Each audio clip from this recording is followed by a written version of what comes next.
All right. Welcome back to the 21 Boom Guided Meditation series. I'm your host, your guide, Coach Feeney.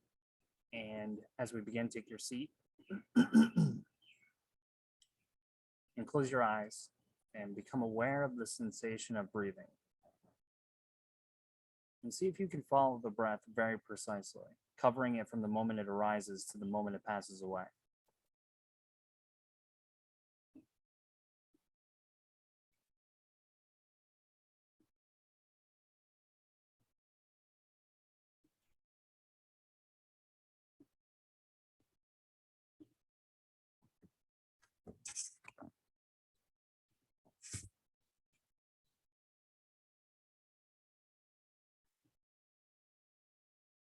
And as you pay attention to the breath, you may notice other sensations in the body and sounds and images in the mind. Pay attention to these things too, precisely. Feel them exactly as they appear in their own place without grasping at what's pleasant or pushing away what's unpleasant. Don't try to change anything.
And as your awareness alights upon each object, sounds, sensations, thoughts, notice if you feel that you are from point to point.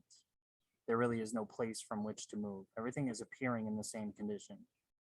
Simply rest as that condition. Any sense of moving is itself another appearance to be witnessed from this prior point of view.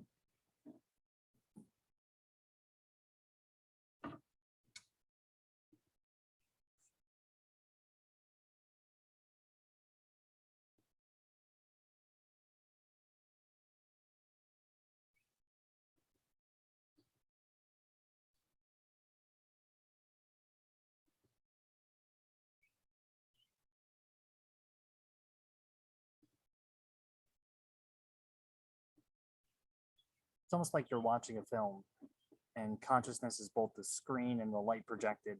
It's the entire subject of experience.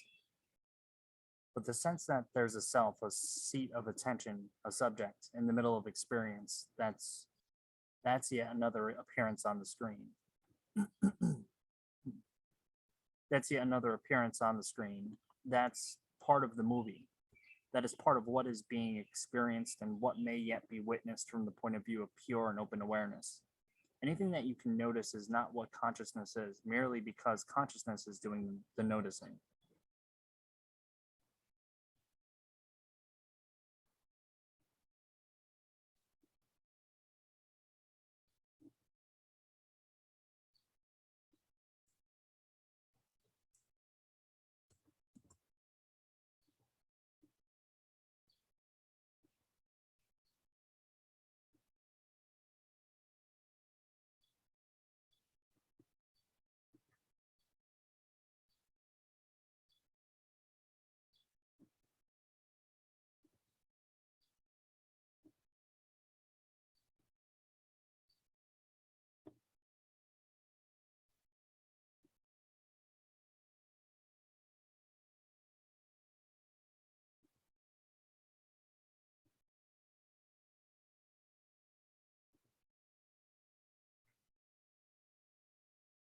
Take a few deep breaths and feel your body resting on your seat, feeling gravity pulling you into place, and becoming precisely aware of sensations as they arise all on their own. The feeling of breathing, the feeling of tension or heat or pain, anything you can notice.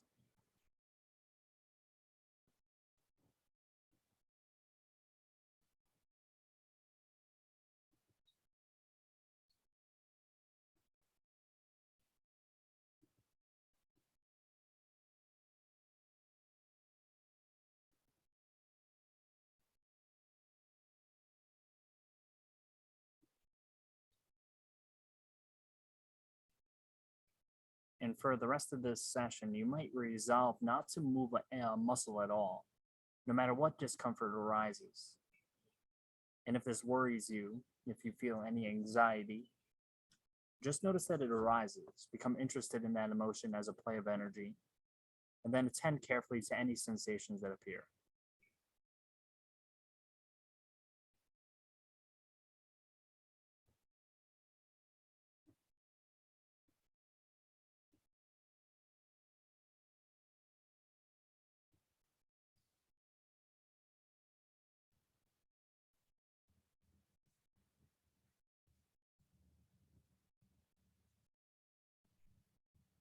See if you can relax your concepts around each sensation that you notice.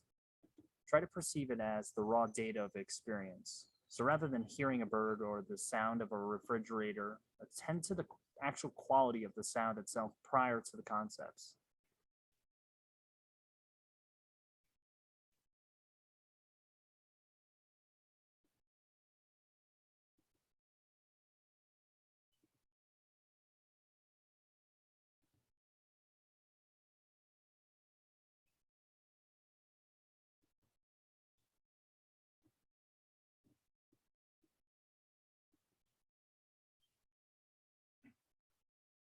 If your attention is feeling scattered or too imprecise, you might pay attention to the next three breaths as closely as possible, and then let your awareness remain open to the full field of experience.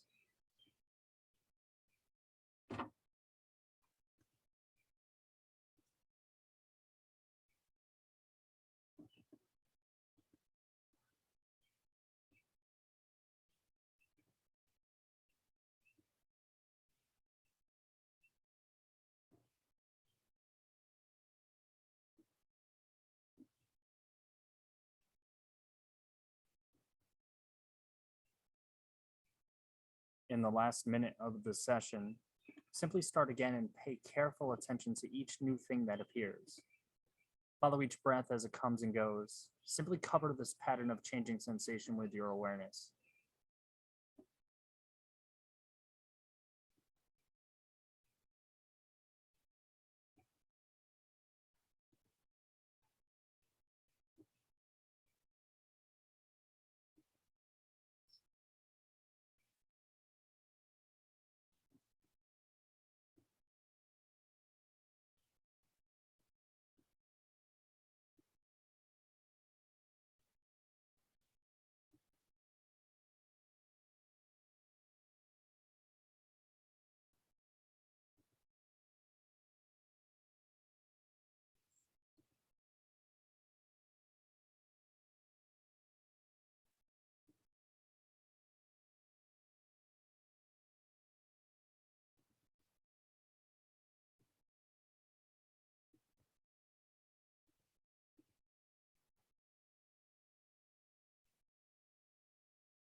Okay, well, I'll let you be the judge about whether or not vowing not to move is useful for you.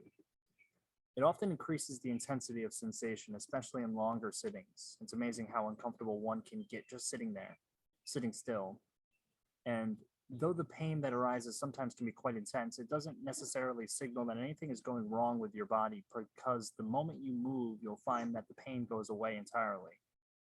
Anyways, it's worth experimenting with because the intensity of sensation that can arise is a good rehearsal for being mindful of real pain. And I'll be recording a lesson on that eventually. I would like you to consider what is real in this moment. That is what actually exists and what of the things that exist actually matter. and what makes things matter. We tend to think of reality in terms of space and of things in space. We think about people and places that matter to us. We accumulate possessions, things in drawers and closets that we care about or once cared about. We move from room to room in our homes into spaces we maintain for different purposes. So the sense of what is there for us in each moment is bound up with the sense of space. And we have digital lives that take place in virtual spaces. And we can now see distant places on Earth in real time without having to travel. We can communicate with people who are elsewhere, but they are real to us by reference to their being in space. And if you believe that anything beyond us exists, well, then the question becomes, well, where? The reality of anything seems to entail its existence in space, and it's because abstract quantities like numbers violate this principle that their existence becomes so hard to think about. In what sense does the number 7 exist? That becomes philosophically interesting and even inscrutable because existence is so bound up with our sense of space. And time hovers over all of this like a ghost. In one sense, it's another abstraction based on the reality of change. All things that exist seem to change, and one thing causes or cancels another. It's based on these changes that we form a picture of time. And we can get closer to the truth by importing time into our thinking about things. We can think in terms of processes rather than things. We can turn nouns into verbs. You as a person are not really a thing, you're a process. You're a stream of actions and experiences. And your moment-to-moment engagement with the world of things and ideas changes you. You acquire new skills and opinions and desires and concerns. You're not precisely who you were yesterday, and you don't exactly know who you'll be tomorrow. And look at what matters to you, your relationships. A relationship isn't a thing, it's built upon experiences with another person. And your career isn't a thing, and your health isn't a thing. Everything you experience is made of moments in time. And the real significance of time is not what happens on the calendar or on the clock, but in our minds. The true source of profundity is attention. That is the cash value of time. We all know what it's like to guard our time, but then to squander it by not paying attention to that which would have made the time we guarded valuable. Whatever, it's always amusing to see a group of people who decided to be together for whatever reason. Perhaps they're having lunch in a restaurant, but most of, or even all of them, are buried in their phones. The real coincidence of space and time that is meaningful is attention. Think of some possession or place that you love, some quantity of space that gives you pleasure. Perhaps it's a work of art you have on your wall, or a piece of jewelry, or a place in nature, a beach or a mountain. Perhaps there's a restaurant or a bookstore that you would be sad to know that you would never see again. Let's say that you maintain a connection to this object or place for the rest of your life. What is its real significance? How is it possible to grasp it and take pleasure in it? How can it matter to you? All of this is a play of attention. This object or place exists for you and matters to the degree that it captures your attention. Precisely to that degree. You like to look at it or hold it or think about it. The real pleasure isn't in the object, it's in your mind. It's a matter of what it feels like to give this thing your attention. And this is where meditation reveals its power. True profundity is to be found not in guarding space or even time. The real profundity is being able to use attention in a way that is truly rewarding. You're only as free as your attention is. If you're lost in thought, even in a holy place or on a holy day or in formal meditation or on your honeymoon or at a child's birthday party or at work, you might as well be anywhere because for that moment, you are well and truly lost. If, on the other hand, you're recognizing the nature of consciousness, it also doesn't matter where you are or what time it is because the moment is profound. It's in this middle place where you're distracted with the objects and people and places that matter to you, where it really does seem to matter what you have and where you are. Your attention is bound up with what you're seeing, hearing, and thinking in a way that plays upon your preferences and your hopes and your fears. Think of the moment that your new car is dented or the jacket you love has a ketchup stain on it, or your checking account has less money in it than you expected. The team you were rooting for just won the championship, or you've just finished a project that you've been working on for months, or happy hour just ended, but the waiter will still take your order, and those are the best tacos on earth.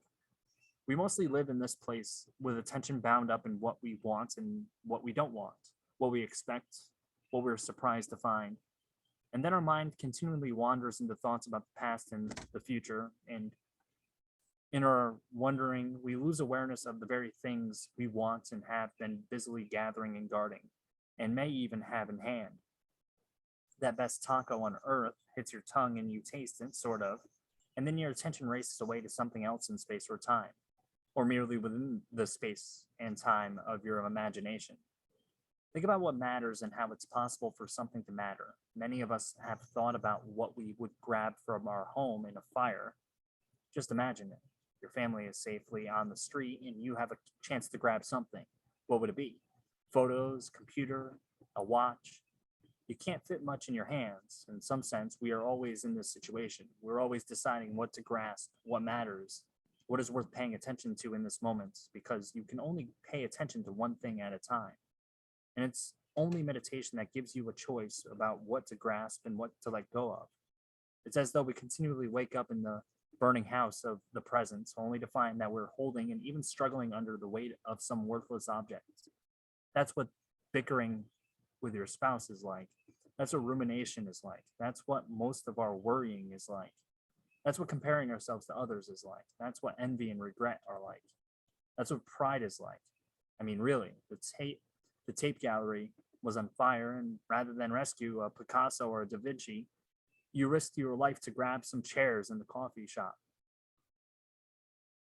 Without a meditation practice, you will just find yourself holding something, staggering under some burden again and again, reacting to something, brooding about something, fixating on something helplessly, without a choice, without the possibility of choice. Meditation is nothing more or less than the art of choice. It's the art of paying attention to what really matters.